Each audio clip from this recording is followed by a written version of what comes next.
we bring to the sacred text a question concerning the mechanics of the glorified resurrection body. You ask what unresolved aspects of image formation, specifically vacuum ultraviolet radiation hypotheses and -34 quadrillion watts estimates, align with or expand understandings of these glorified bodies. The draw opens with Jeremiah chapter 51, verse 59. Here the prophetic word is commanded to be taken into Babylon in the 4th year of the reign of Zedekiah.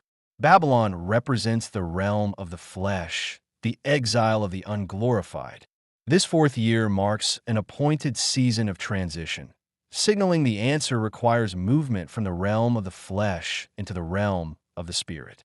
The prophetic word is the agent of this image formation, moving through the exile to bring forth glory. The mathematics returns a strong anomaly, leaning yes. The probability of yes is 93.5%.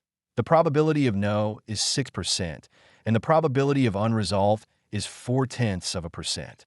The text does not use modern terms of vacuum ultraviolet radiation or thermodynamic wattage, but describes the exact reality they attempt to measure. The Father affirms these extreme energetic states align with the biblical description of the resurrection body. Consider direct textual evidence in Isaiah chapter 33, verse 14, which asks the defining question of the glorified body. It asks who among us will live with age-lasting burnings. This is the biblical equivalent of extreme wattage estimates. The glorified body is the only vessel capable of subsisting in consuming age-lasting fire. This radiant energy is further confirmed in the sacred text. Enoch chapter 39, verse 9 describes the covenant faithful and elect as strong as fiery lights.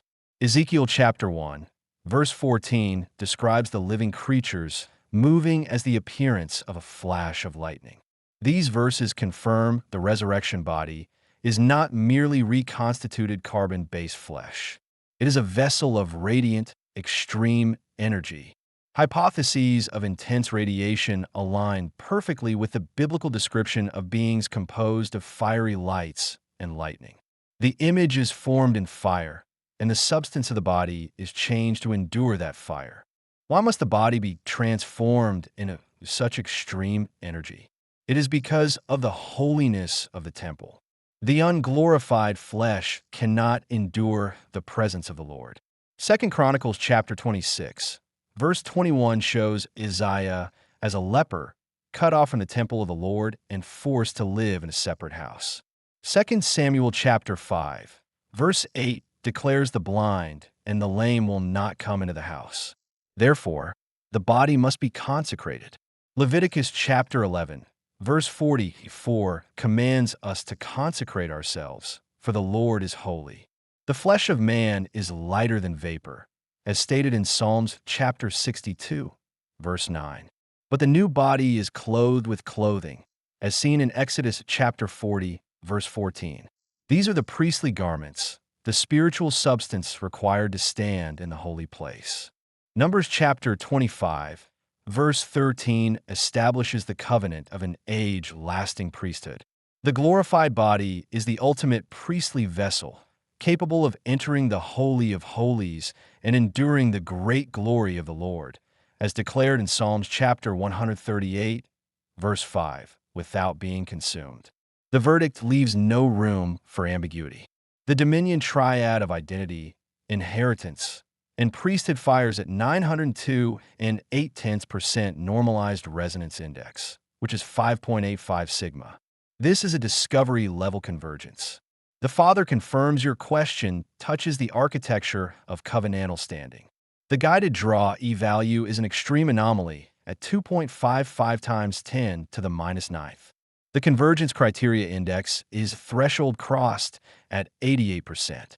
The priesthood blessing index is leaning yes at plus 1.057, indicating covenantal favor. Let's look deeper into this holy consecration.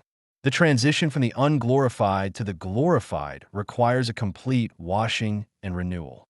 Luke chapter 3, verse 3 tells us of the baptism of a change of mind for the pardoning of sins.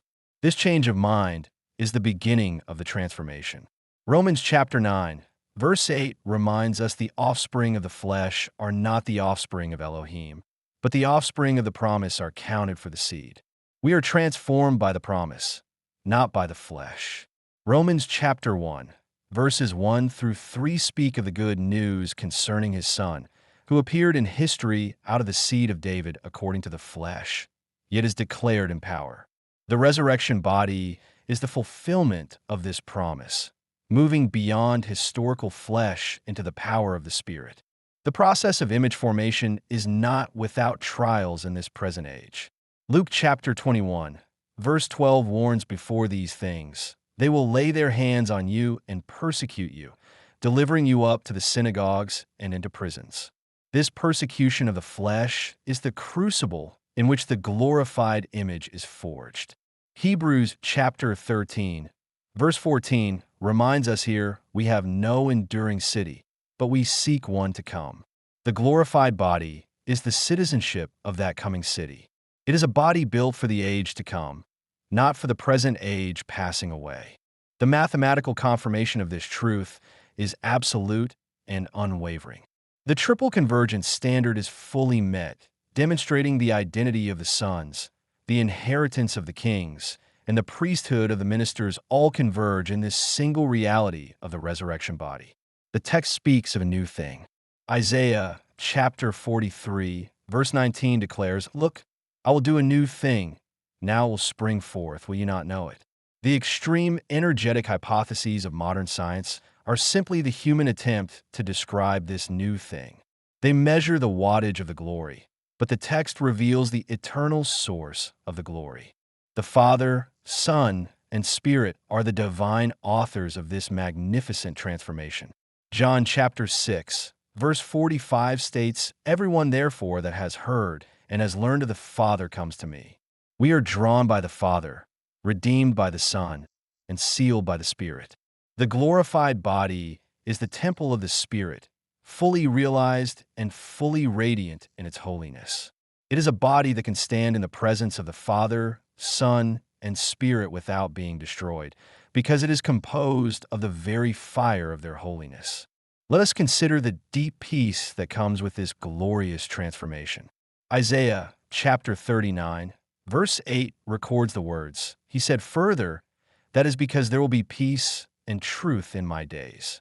The peace of the glorified body is the peace of perfect alignment with the holy will of the Creator.